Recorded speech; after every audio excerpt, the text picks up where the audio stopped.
It's time to talk sports. It's Hacksaw's Headlines, a panorama of the world of sports, stories, comments, and opinions. Now, here's iconic sports talk show host Lee Hacksaw Hamilton and co-host John Riley. It's a Thursday in Southern California and up and down the West Coast. Who wants to talk sports? We do. Good afternoon, everyone. This is Lee Hacksaw Hamilton along with my co-host John Riley. We welcome you to our Thursday weekly podcast. John, have we got a ton of topics on the table? You posted 13 items that we're going to talk about. Before we get started, I want to introduce the different things that we're doing. In addition to our Thursday podcast, we do special podcast on Monday. In addition to all that, we're expanding what we call our fans forum, and we're asking you to subscribe so that you will get all the alerts to all the things that we're doing on Hacksaw's Headlines podcast. So tell the fans about what we're going to do today, which is a little bit different, and add on to what we've been doing with the fans forum. Yeah, right on, Lee. So for the fans, you can get involved in the fans forum. If you got a hot take, a question for Hacksaw, just type it in the live stream on either Facebook or on YouTube. We'll see him here on the screen. And at the end of the episode, we have fans forum. But today we're going to have a little fun. We're going to integrate some of the comments that come in on Hacksaw's YouTube channel. So it'll be, a lot of different ways for fans to get involved. And fans that watch us on YouTube, they can actually make a statement or ask a question written, and we can pop them up too. Yeah, we can. So you type in the comment section on Facebook or on YouTube, and we'll see it here. We'll pop it up on the screen, and it's just like the old 690 days, but we're doing it on the internet. So it's all good. And where do they subscribe, and how do they get access and alerts to everything that we're doing? Okay, so you can subscribe on Lee Hacksaw Hamilton's YouTube channel. Click on the subscribe button and the bell to get the alerts for new episodes. Or go to any of your popular podcast platforms, Apple Podcasts, Google Podcasts, Stitcher, Spotify. You can subscribe there, or just go to Lee Hacksaw Hamilton, and there's a podcast subscription link on the front page. On we go. A lot of topics on the table. You wanted to talk Major League Baseball. Yeah, I mean, free agency is getting going. I've been seeing some interviews of Preller out. It's in Vegas, right, where they're having the GM meeting. So there's a lot of possibilities for some of our Southern California teams. Okay, let's start first of all with the Padres. Shopping spree beginning. John, the free agent window opened at 2:00 this afternoon. Open your checkbook. There are over 150 free agents that are available, and that general manager is going into the marketplace. AJ Preller is looking for another veteran starting pitcher. He's looking for a legitimate first baseman. He may have to look for a left fielder. Now, we know the Padres had a total of 9 guys who could potentially become free agents. They have bought out the contract of Will Myers. Unless he's willing to take a pay cut, he will not be back. They paid him $1 million, did not pick up the $20 million option. Jurickson Profar, the left fielder, who really made himself a pretty good player, has opted out of his contract, goes on the open market problem. He's represented by Scott Boras. I'm not paying him $10 million to hit 240. That's probably going to be the asking price. The question is, would he get it somewhere else? Would he come back here for a bit of a pay bump? The bigger surprise to me is Robert Suarez, the pitcher that they rescued from Venezuela, Mexico, and Japan. What an unbelievable first season he had. He opted out after earning $5 million. He's going to get a payday somewhere. Would he consider coming back? Because I think the Padres would overpay to keep him. The question is, how much bigger pay raise do they have to get with him? Padres have approximately $28 million in budget space, John, to be able to sign guys, either taking on contracts and trades or signing free agents from the outside. There's about 150 to 160 free agents who are on the market at 2:00 Thursday afternoon when the free agent window open. So the big question then becomes, what does AJ Preller do with the roster? Now, I've been told from agents that I link with, the Padres are interested in White Sox, Dodgers, Arizona left fielder AJ Pollock. That's a pretty good ball player, everyday ball player, wants to be on the field type ball player. The question is, at what price? Could you get him for $10 million? Maybe. If he asked for 15, do you want to do that? I don't think so. AJ Pollock is out there on the market. Another guy, Mitch Haniger, did not have his option picked up by Seattle. Now, he's had a lot of injuries. Big right fielder, hits with some power, can play different positions, kind of a vested veteran guy. Price tag somewhere between 10 and 13 million might be a guy that they're going to talk to. Trey Mancini is quite a story. Oriole guy. Did very well for parts of seasons with Baltimore. Fought back from cancer. Cancer survivor. Really comeback player of the year last year. Wound up going to the Houston Astros. Got hurt. Hardly played at all. Not really part of the World Series. Astros did not pick up the option in his contract. So those are three guys with major league credentials that they're looking at. The other name to keep out there, and you just have to connect the dots, what the Padres have done in Japan. His name is Kodai Senga. He's a 30-year-old right-handed pitcher, kind of a late developer, softback honks. He has just filed for free agency to come here. Does not have to be posted. He can sign a contract without going through the Japanese posting formula. His record is 104-51. He had a 1.94 ERA this past season in Japan. Because the Padres have had success, and because they got Yu Darvish, and because they got Ha-Seong Kim, maybe that's a connection for move them to the front of the line. Now the Cubs are interested, the Angels are interested, the Mariners, who have a great history with Japanese players, are interested too. That pitcher, Senga, might be the bargain acquisition. And we know what the Padres did this time last year when they went to Japan, and they got a couple of different pitchers and how successful they were. So that's item one with the Padres. Briefly, Dodgers' decision coming on third baseman Justin Turner. Not going to pick up the $16 million option. We're going to give him the $2 million buyout, then would go back to him and negotiate a restructured down contract. I think they're going to re-sign Justin Turner. It's probably going to be more affordable. On Friday, they probably are going to make the qualifying offer, $19,600,000 to Clayton Kershaw to keep him. After that, we don't know about Cody Bellinger. This whole Trey Turner thing is so out of control, that becomes a big issue too. So we got the Dodgers situation to deal with. And the Angels, they got Shohei Ohtani. And you got the Angels situation where he's locked in for $30 million for 1 year. They got Rendon. They got Mike Trout. I don't know how much budget space that they've got. I don't think it's a lot. They got to go get some more pitching. But I was doing research today, and it absolutely floored me because the critique of Angel baseball, John, is they don't have enough arms. They haven't had enough arms for a long period of time. But as a team, they hit 233. I was floored when I looked at that statistic. They were sub 200 with guys who played first base. They were sub 200 with one of their outfielders. They had like four guys hitting under 220.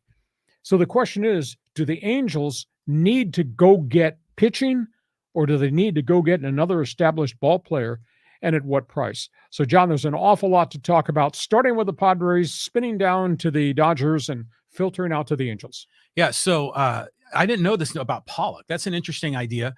But like you said, Haniger's had injuries, Pollock's had injuries. They might have an opportunity. You know, maybe if Tatis plays the outfield, maybe you only need one outfielder. Interesting how that's going to shake out. I'm hopeful that they're going to reach a deal with Nick Martinez, make they have to restructure his contract in some way, but he needs to come on board. And then the pitcher from Japan. I mean, that's a really good way to go because you don't have to give up a lot of prospects. You just got to write a check. Well, and 104-51. 1.94 ERA just last season, veteran guy who's learned to pitch. Yeah. That's kind of interesting to me.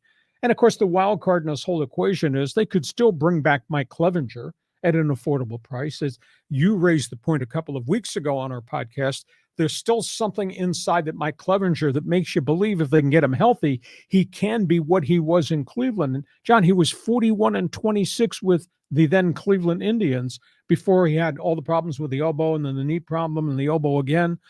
That still might be a wild card that is still out there. Your spin on the Dodgers, your reaction to the Angels. Yeah, the Dodgers are in an interesting spot. I mean, because Trey Turner is really worked out great for those guys, but he's going to require a lot of cash.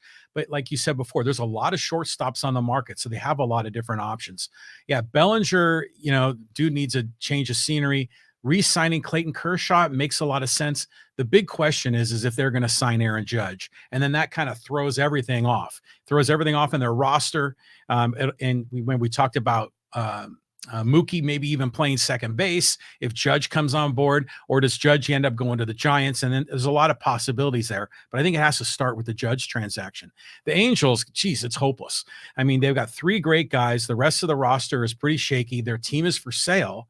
So they're not going to really start really reinvesting in the team, are they, when they're on the market? Usually teams, when they are for sale, they strip the roster down and get the payroll so they can show some profitability, right? Well, so I don't know what they're going to do. The agent representing Ohtani said at the general managers meetings yesterday in Las Vegas, they're willing to talk to the Angels about an extension right now. Maybe they withhold till they get through the winter baseball meetings and see if Perry MASNASIAN, the new general manager, actually imports another bat or imports a frontline guy. Keep the name Noah Syndergaard and keep the name Jacob deGrom out front and center.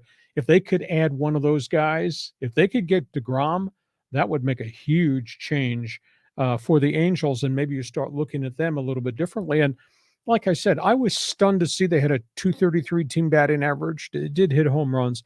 The pitching to me hasn't been dominant, but that being said, if you brought deGrom in the front door to go with Ohtani at 1 and 2 in the rotation, and they got all the other young guys, Reed Detmers and Sandoval and Suarez, then maybe you got enough. Maybe they can flip this thing quicker than anybody else imagines. Okay, let's go to the National Football League, because we got stories to talk about in the NFL. Yeah, I mean, what's going on with all these teams? We're right in the middle of the season, and it just seems like these teams are breaking down. Guys are having injuries. Sometimes these games are like field goal wars, right? You know, it's 12-9 in some of these games. But let's talk about the Southern California teams. We'll start with the Rams, and it's just one injury after another. And now it's the quarterback. He's the heart and soul of what makes this thing go. It does not have a lot of help around him. Matthew Stafford has a concussion. They don't know where it came from. He did not get knocked out of the game against Tampa Bay, but he's missed practice this week because the concussion symptoms suddenly showed up on Tuesday and Wednesday. He's taken 28 sacks. He's taken 55 hits in half a season. And we have obviously noted along the way on all of our podcasts what a mess their offensive line is. And they have no running game. And it's up to Stafford to do anything he can do. And they've got half a wide receiver core. I mean, this is turning into a nightmare. The Rams are 3-5. The defending Super Bowl champions, the highest payrolls in the league, are 3-5. And now they got their quarterback hurt. That's not good news there. From that injury news, we move to the next team, the Chargers. Chargers go play the 49ers, and the Chargers have injury problems of their own. It's a really big issue. Their injuries are probably worse than what's happened across the street with the LA Rams. They're going to have to play the 49ers this week with Jam Sawyer as their starting left tackle, and Forrest Sorrell, a rookie, has been forced down the field as their starting right tackle because they don't have Rashawn Slater, and now they've lost Trey Pipkins. You're going to have bookend kids playing against a 49er team that is number 1 in the league in defense. 49er team that has got like 28 sacks, ton of turnovers. You can't run the football against San Francisco. And you're going to have 2 kids starting on blocking the edge rushers to try to protect your quarterback, Justin Herbert. This is a nightmare. And you look at San Francisco as they send Nick Bosa and Aaron Armstead against the Charger quarterback. You say, how are the Chargers going to hold up? And yeah, I know they can't run the football against San Fran because nobody's run the football against the 49ers. And they don't have their receivers. There was no Keenan Allen. There was no Mike Williams. There was no Jalen Guyton. They got the kid, Josh Palmer, part-time tight end, Gerald Everett. Running game has been spotty outside of Austin Eckler. Eckler's piling up tremendous yards. He has to do it all by himself.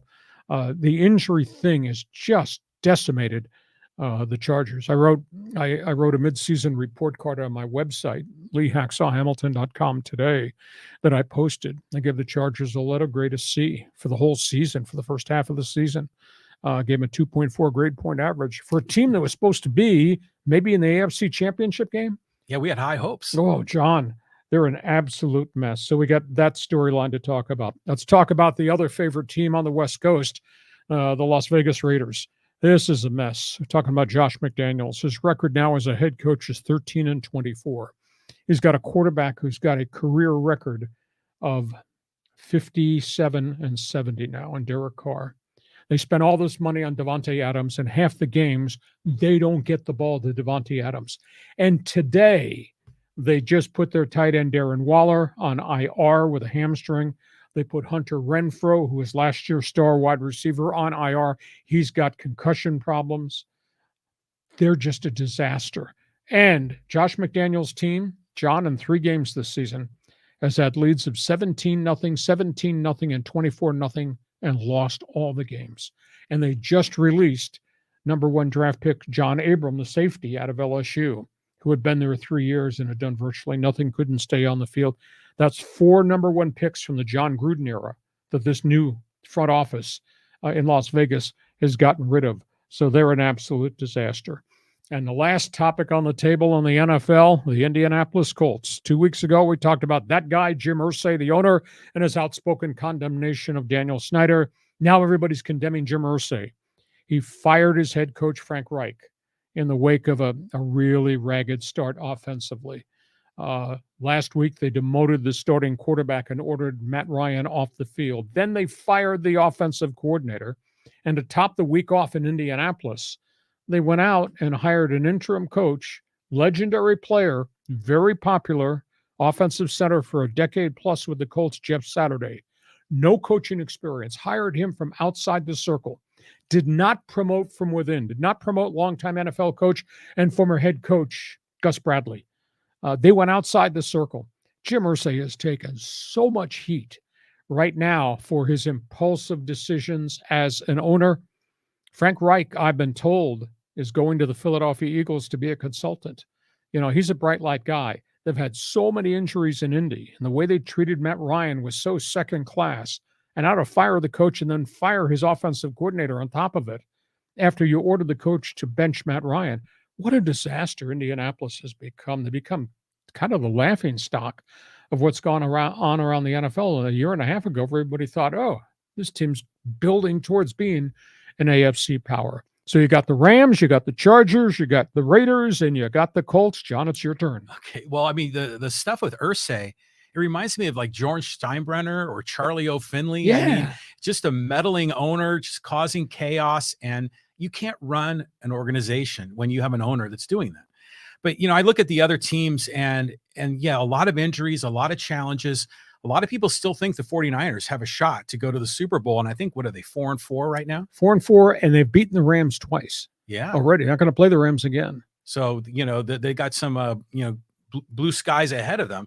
But I think the thing that I'm thinking about this weekend, it's Chargers, Niners. And I think back to when you were the play-by-play for the Chargers, that was the Super Bowl matchup, right? In, what was it, 1995? Yeah. That was not a good experience either.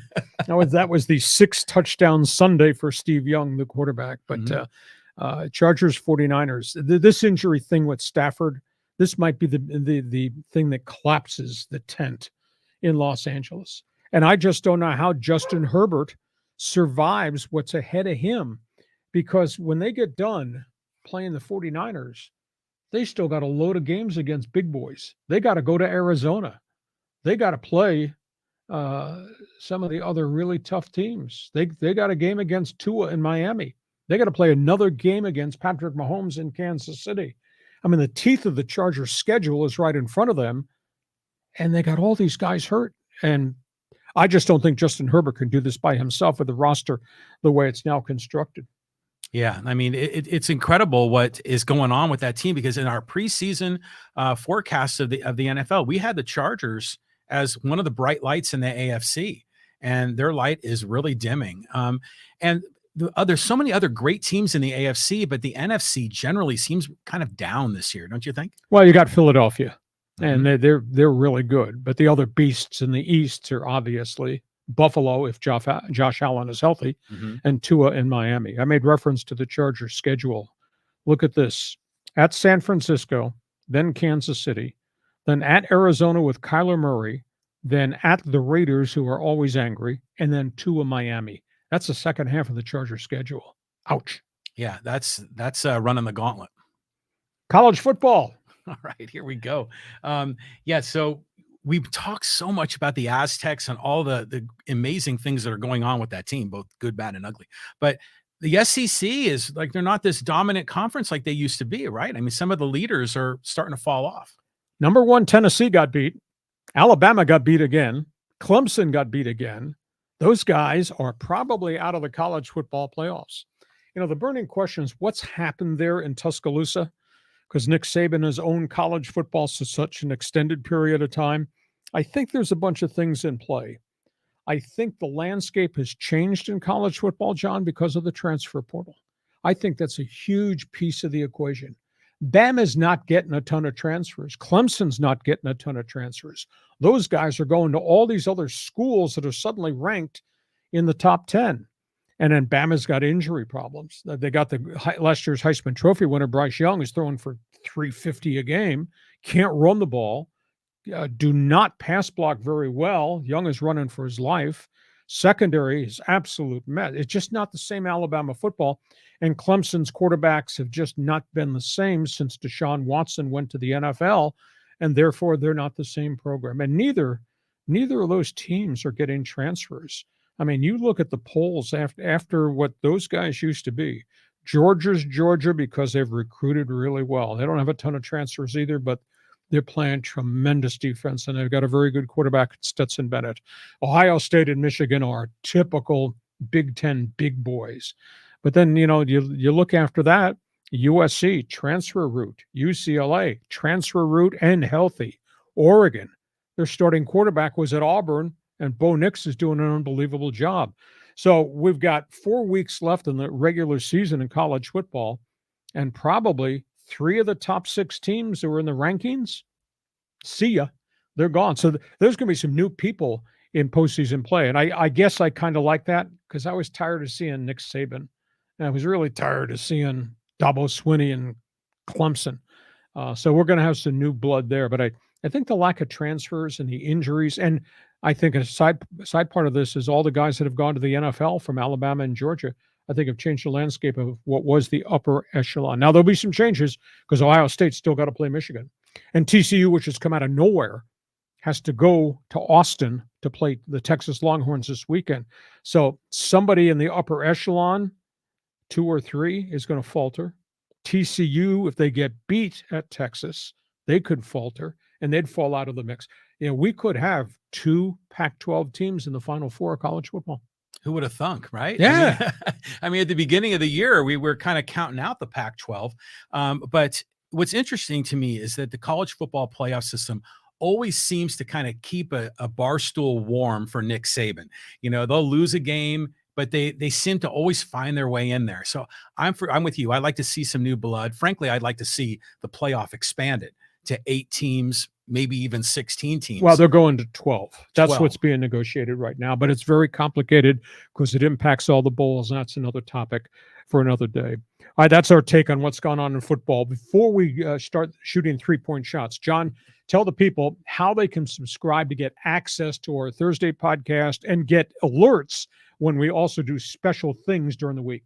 Yeah, so you can subscribe to Lee Hacksaw Hamilton's podcast. Just go on Lee Hacksaw Hamilton's YouTube channel, click on the subscribe button, also click on the bell. You get the alerts when we have new episodes. At the same time, subscribe to all the audio-only podcast platforms. I don't know, what do you enjoy using? Is it Stitcher, Spotify, Apple Podcasts? You can subscribe and get all of Hacksaw's episodes while you're driving in your car. So it's just like back in the 90s, man. Back in the 2000s when it was 690, 1090, you can still have Hacksaw while you're driving around town. And we're introducing Fans Forum. And for those just watching us on live stream for the first time, how do people get involved with the final segment of our show? Yeah, so all you got to do is type in your comments and questions on our Facebook or YouTube live stream. We'll see them on the screen. We already got a number of questions that have already come in, and we'll have that in the Fans Forum segment at the very end of the podcast episode. On we go. Let's talk basketball. You're going to shoot three-point shots. You're going to shoot bricks for me, John.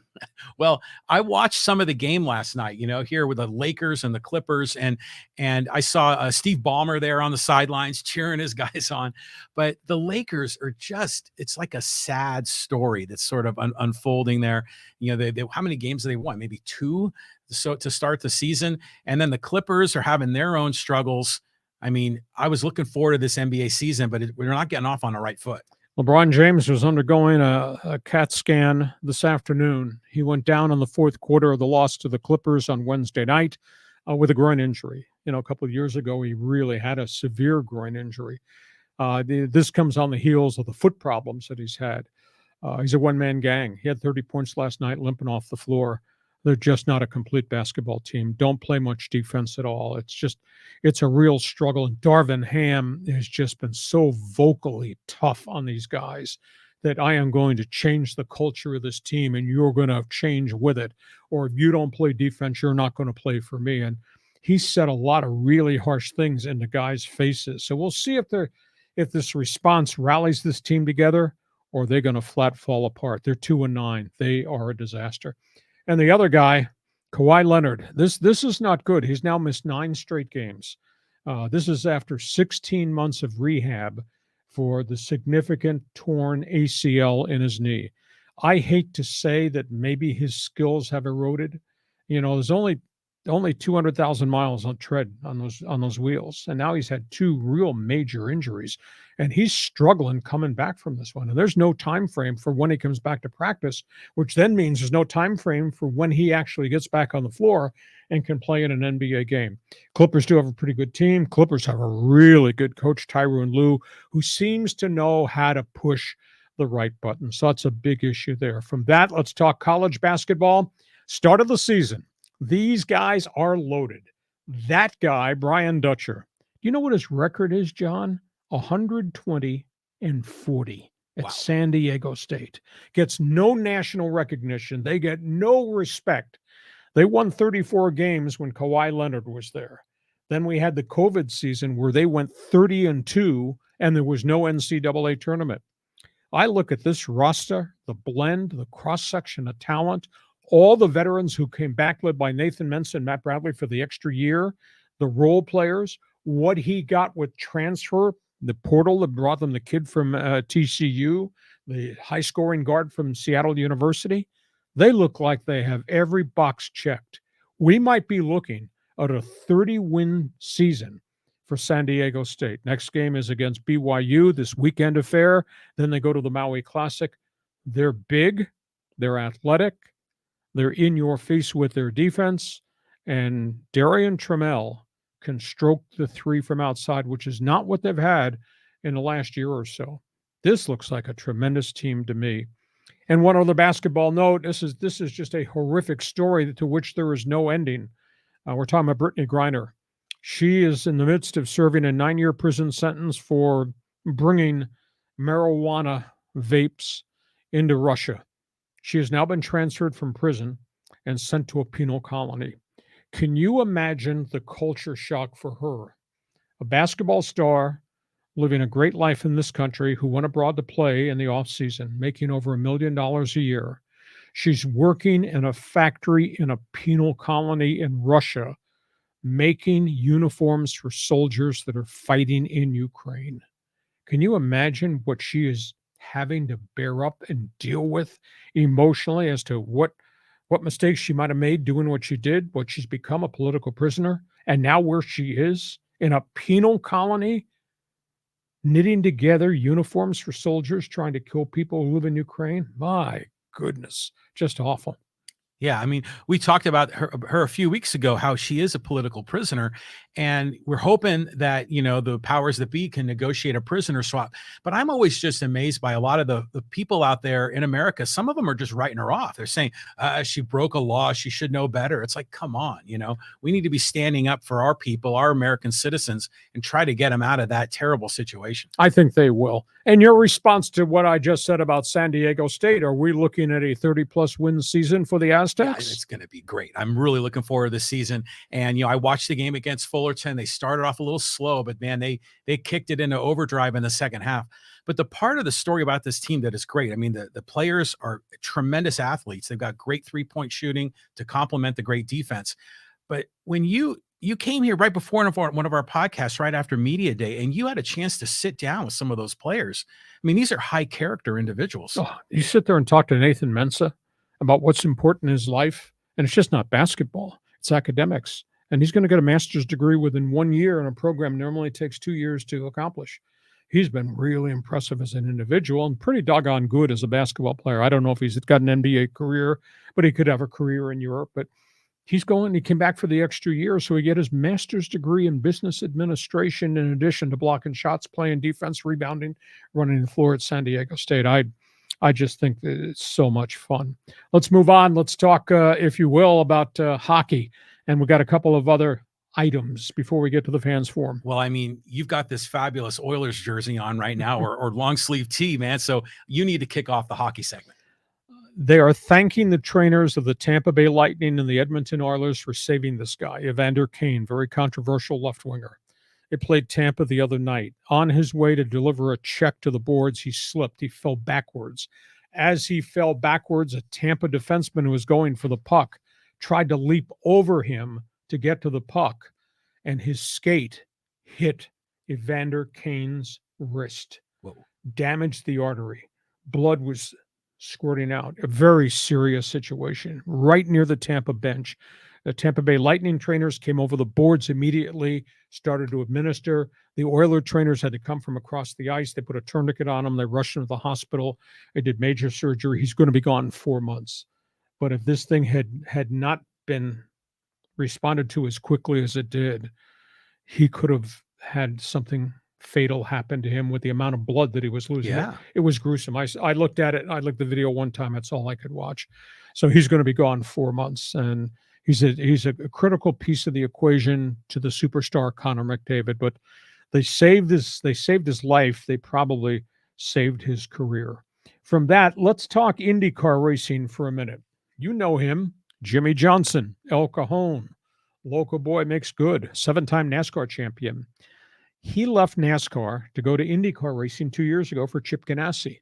Really struggled in year one. And again, that's a different culture.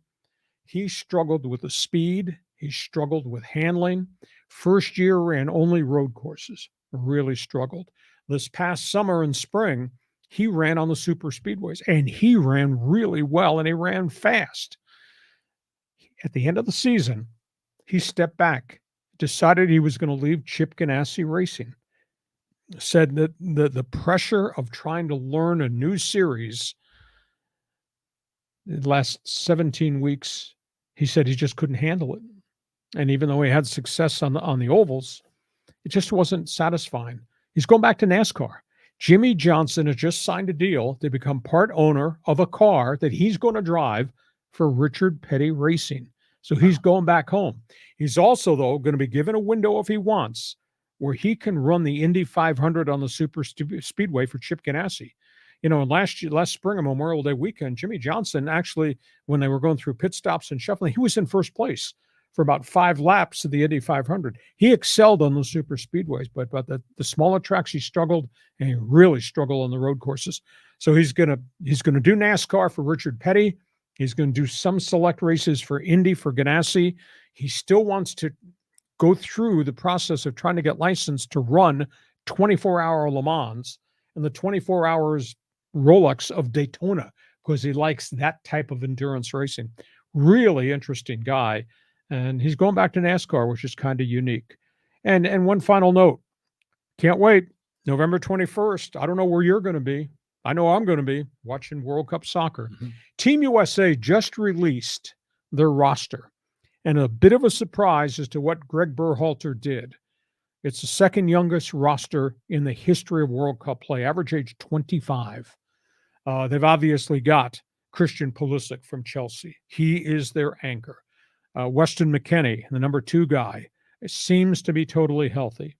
They think they've got enough on the back end, but he left a number of veteran players off the roster, and it's really stunning. Zach Steffen, veteran goalkeeper, not on the World Cup roster. They're going with Matt Turner from the New England Revolution. He's had injury problems.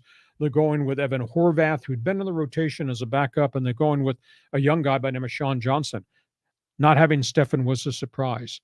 They left Ricardo Pepi, the young American, who had scored 3 goals early in international friendlies, did not put him on the roster. Now, he plays in Germany, has not had a great season statistically, but yet vibrant, fast twitch guy. Would have thought he would have been a guy coming off the bench to play. He's not on the roster. They left the veteran defender, John Brooks, one of their senior guys. He's not on the roster either. And they left one of the ones that really stunned me because he's had 47 appearances. Paul Arriola, San Diegan. He's been capped 47 times, played for Team USA over 3 different World Cups. Was not included at age 37. A little bit surprised with what Berhalter did, only because this is such a tough grind and challenge from group play into the knockout round. Aren't you better served to have a few more veterans on a roster that averages 25 years of age? So we got topics on the table. Your response, if you want to talk hockey, if you want to talk IndyCar, or you want to talk World Cup corner kicks. Let's talk World Cup first, because Zach Steffen is the keeper for Man City. He's the backup on that team, and when you go into these tournaments, you need to have veteran players. I mean, it's like in any sport. When you get into the playoffs, it's a whole other level of play. Different environment. Completely different environment. The pressure is much greater, and you need those veterans to guide the team and to kind of carry those young guys with them. So this seems like maybe a miscalculation on the roster. So Americans are kind of wondering what's going on, like our neighbors down south in Mexico. They're wondering what's going on because of Chicharito's on their roster. But I look at the World Cup. It's going to be great. I'm really excited for it. I mean, that whole week we got World Cup, and then we've got the Maui Invitational and Thanksgiving, and it's going to be a great week. I'm looking forward to getting that started. But to the other topics on the table, I mean, yeah, Jimmie Johnson, great guy, local guy, really exciting what he's doing in all these different types of auto races. I enjoy watching and seeing how that's going to play out. But what a tough story in the NHL. And you've often wondered why that type of injury, you don't see it that often. And those guys are flying with those skates. So sad story. Hope he recovers. Yeah, it's amazing. We told you there'd be a lot of topics on the table. There were. All right, time for Fans Forum.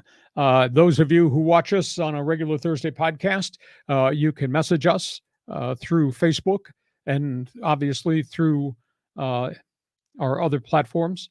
And we're going to field your questions, and then we're going to go to the Fans Forum comments section because we got some people written some really interesting things about what we're doing on our podcast. Go ahead, John, start.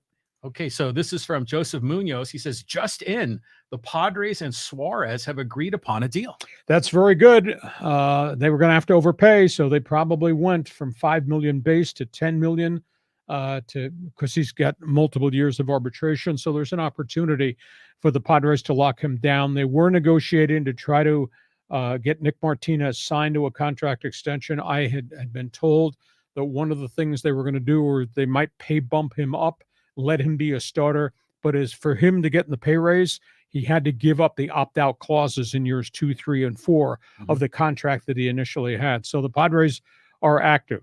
Again, $28 million space.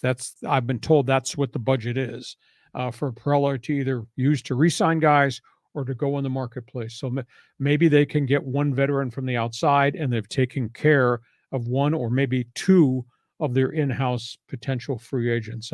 I don't know how much more that Peter Seidler is going to allow A.J. Preller to go over the $219 million threshold that he was at last year, because they're paying another year of luxury tax on that. Next question. Okay, let's go here to Robert Bellanzon, and he says, how come we never heard much about the Padres pitching coach with his single-A player experience? Well, he had done a good job in Cleveland. Ruben Niebla. He had developed that pitching staff. If you look back at where Cleveland was maybe 3 years ago, they had Trevor Bauer and they had Shane Bieber, and they had, before he got hurt, Mike Clevenger. It's a pretty good team, and Ruben has been the pitching coach there, and he brought great credentials with him. He's trusted, and being a pitching coach means you have to be a guy that can sight and scope out pitchers who have mechanical problems, aka Blake Snell.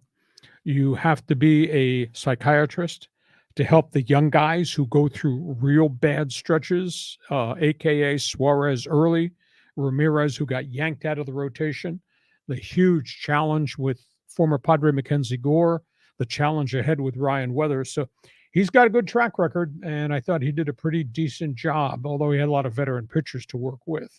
But working with veteran pitchers is a challenge because those guys are set in their ways. And you're telling me to change what I'm doing? I'm set in my ways. So he did a pretty good job on Bob Melvin's staff first year around. Yeah, I mean, I think he did a great job. I'm real happy that he's with the Padres. Okay, here's another one, but I'm going to let you say it. Show me your lightning bolt. Yeah. You know, people ask me all the time, I was the voice of the Chargers, where did that come from? It just came off the top of my head. In the playoffs, on the road to the Super Bowl, right at the end. I mean, it was so emotional in our radio booth because the stadium was so emotional. The town was going crazy. And they had beaten Miami in a game played on a muddy field in the first round of the playoffs. There's a lot of controversy about Don Shula.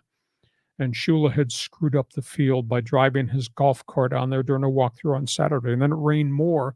And by the time they played the game, the field was all chewed up. Well, here's Miami trying to win the game in the final seconds, and they're asking their kicker, Pete Stojakovic, to kick off the dirty part of the field that had been torn up by Don Shula. And he shanks it. And the Chargers win the game and go on to Pittsburgh to play in the AFC Championship game. And the stadium was going crazy. And I stood up after he missed the field goal. And I said, look at these fans. Show me your lightning bolt. And all these people have been wearing headsets listening. He turned around and yeah. So that's where show me your lightning bolt. I was there. I was at that game. And it's back when I had season tickets. And yeah, I had the transistor radio in one hand. And what did I have in the other hand? I have my ticket, right? That's what I said. Ticket in the left hand, transistor radio in your right hand. So that's where show me your lightning bolt came from, and it's kind of stayed with us. Now, we got some written questions from people who replied on our YouTube channel. You want to pop up one or two of them in our fans forum? Okay, so let's go here. And this is from Eric Wahlberg. Read it. The law we're talking about the Andy Reid story, you know, with the son. Yeah, with the son, the DUI tragedy. The law says a max of 7 years. He pled, so when you plea, almost by default, your sentence is reduced. Would 7 years be justice? I don't think you'd be happy. The girl is not a vegetable. She's improving. They are addicts, not always the same as abusers. Not fair to blame Andy. Do we blame all parents for addicted children? Well, I guess to a degree, there's a fair assessment there that it's the young person that makes the decision. But the fact that his other son was a heroin addict, and then this son had substance abuse and multiple alcohol issues, and then the near fatal rear-end car crash that badly damaged that family. That's a big issue. And the question is, Andy Reid was so stoic and so standoffish to the media. And I'm coaching football. And I got a game plan to put together. I mean, I was almost to the point of being appalled at how he reacted and did not seem to condemn nor indict his sons for what they did. And the older son died of a heroin overdose in the Eagles camp in the team dorm. And Andy Reid just went on and on and on.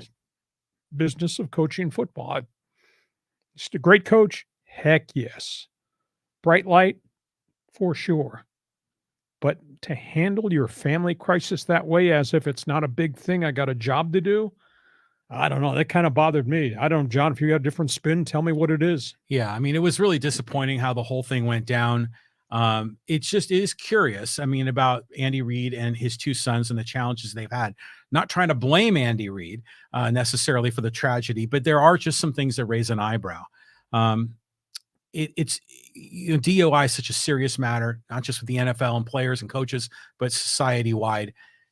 I just hope that, they take a serious stance on this. Well, I give the family, the Hunt family that owns the Kansas City Chiefs, Eric, a lot of credit. They are paying for all the ongoing medical costs for this girl who's brain damaged for the rest of her life. So the organization itself has stepped up, even though Andy Reid has kind of handled it very, very directly. You got another one you want to post up here? Yeah, I do. And this is great. These are all from your YouTube channel, people commenting on the videos. And this is from Ryan Jin Living. And this is about Jalen Maiden, being the number 5 quarterback, getting a starting job. Great point, Hacksaw. Brady needs to bring in a top offensive coordinator to develop quarterbacks. I figured that the coaching staff was going to give Haskell an opportunity to be the starter, but obviously that didn't happen when Burmeister suddenly showed up and Haskell left for the portal. Who could blame him? Well, it hasn't worked out for Burmeister either. Now, I couldn't be happier for Jalen Mayden as he's showing a lot of skill, athleticism, maturity at the position. Going forward, hopefully Brady will get this thing straightened out. Well, it's interesting. I asked Brady this past week. Jalen Mayden is a transfer, and he hardly played at all last year. Then obviously played defense at the end of the season, played defense at the start of the season. I posed the question, does Mayden have a COVID year of eligibility tacked on at the end? And Brady said he did not know. Well, we went back and checked, and yes, he did. Mm-hmm. Jalen Mayden is announcing. He told me this past Tuesday, I'm coming back as a graduate student. I will play another year. So they got another year with now suddenly a veteran quarterback with great athleticism to develop. Very disappointed that Haskell bailed. Brady Hoke has this saying that the kid's attitude is, if I'm not playing, I'm not staying. Well, you got to go through some adversity. You got to grow. Fight through it. Now, I don't know whether this kid didn't practice well or this became an attitude issue, or whether the coordinator, Jeff Hecklinski, didn't develop him. Hecklinski has been fired since. They've obviously got a bright young kid in Kyle Crum who's coming off broken collarbone surgery. I felt bad for Braxton Burmeister. This whole thing is blown up in his face. He bailed out of Virginia Tech, new coaching staff. They're having a miserable season in Blacksburg. I think they're 2-6 or 2-7. He was a pretty competitive quarterback last year, but he just got battered here at San Diego State. The offensive coordinator question, I think, is really interesting. And I think this is the thing you have to pay attention to.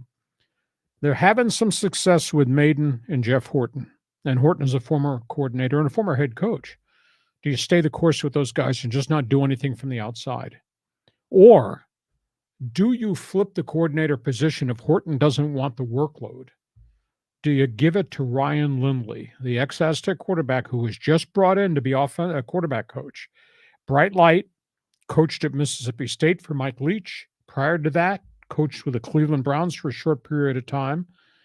Legendary Aztec, super intelligent football guy, has had a really good working relationship with Jalen Mayden in the month that they've been together. Do you give the coordinator's job to a younger guy like Ryan Lindley, or is he too inexperienced? So once we get to the end of the football season, Brady Hoke's got a real tough decision to make as to whether you stay with a trusted assistant in Horton. Do you open the door and allow Ryan Lindley to take the next step in his career, knowing that he's kind of accomplished some things with Jalen Mayden? Or do you go outside and try to find somebody different? Interesting thing. We'll be talking about it in the next group of weeks for sure. So we got one more here. This is a fun one here.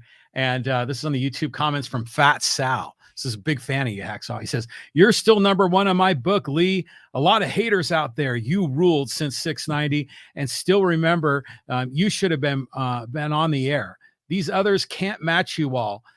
All they do is talk about their lives, not sports. You're more old school. You get to the point about sports like it should be. Just found your channel. I'll be listening." A, you are correct. I am bleeping brilliant. And B, you're bleeping brilliant for your assessment of where sports talk radio is now and how the landscape has changed. But it's really interesting. The fact that we are able to do a podcast like this live, we're able to do a podcast that you can access at your convenience, and the fact that we're able to take segments of our podcast, flip them, and then get them to you for the people that don't catch the podcast in its full-length form. So technology is really different. So we're happy you're enjoying the show. And yes, we are bleeping brilliant. John, this has been fun. We covered an awful lot today. I invite everybody who's with us to sample what we do on my website. It's all written, LeeHacksawHamilton.com. And of course, there's an asterisk there where you can hit that. It takes you to our latest podcast, which are also posted on the website. I invite you to tweet, to text, and to email your friends who are sports fans. Like us or dislike us, I don't care. And just alert them to what we're doing with my website and with the podcast weekly. John, have yourself a great sports weekend. We'll see you next Thursday. Thanks again for being with us.